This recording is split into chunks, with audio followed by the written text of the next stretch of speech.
السلام علیکم ورحمۃ اللہ وبرکاتہ۔ آپ دیکھ رہے ہیں القریشی آن لائن اسلامک قرآن اکیڈمی کا یوٹیوب چینل۔ معزز سامعین، جہاں ہم آپ کو روزانہ اسلامی نصیحتیں، قرآن کی روشنی اور زندگی بدل دینے والی باتیں سننے کو ملتی ہیں، آج ہم بات کریں گے ایک ایسے جذبے کی جو تھوڑی دیر کے لیے آتا ہے مگر زندگی بھر کا پچھتاوا دے جاتا ہے۔ وہ کیا ہے؟ وہ ہے غصہ۔ غصہ ایک ایسا آتش فشاں ہے جو انسان کے اندر ابلتا ہے، اور جب یہ پھٹتا ہے تو عقل ختم ہو جاتی ہے، زبان سے زہر نکلتا ہے اور تعلقات برباد ہو جاتے ہیں۔ ایک حدیث میں آتا ہے لا تغضب، یعنی غصہ مت کرو۔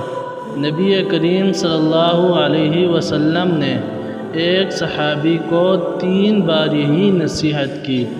تھوڑی دیر کا غصہ بعض اوقات ایسی باتیں کہلوا دیتا ہے جن کا انجام سالوں کی دشمنی، طلاق یا والدین سے بدتمیزی کی صورت میں ہوتا ہے۔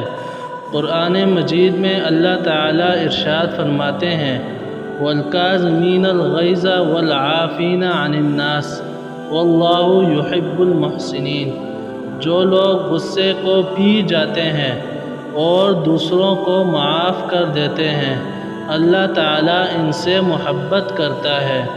یاد رکھیں، تھوڑی دیر کی برداشت ہمیشہ کی خوشی دے سکتی ہے، اور تھوڑی دیر کا غصہ ہمیشہ کی ندامت۔ اگر آپ چاہتے ہیں کہ آپ کی زندگی قرآن و سنت کی روشنی سے بھر جائے تو ہمارے channel AlQureshi online Islamic قرآن اکیڈمی سے جڑے رہیں۔ ہمارے ہاں ماہر اساتذہ کی نگرانی میں قرآن کی تعلیم گھر بیٹھے فراہم کی جاتی ہے۔ اگر آپ کو ہماری آج کی یہ ویڈیو اچھی لگے تو ہمارے اس چینل کو لازمی سبسکرائب، ویڈیو کو آگے شیئر ضرور کیجیے گا۔ آج کا عنوان غصے کے بجائے صبر کو اپنائیں۔ جزاکم اللہ خیرا و احسن الجزاء۔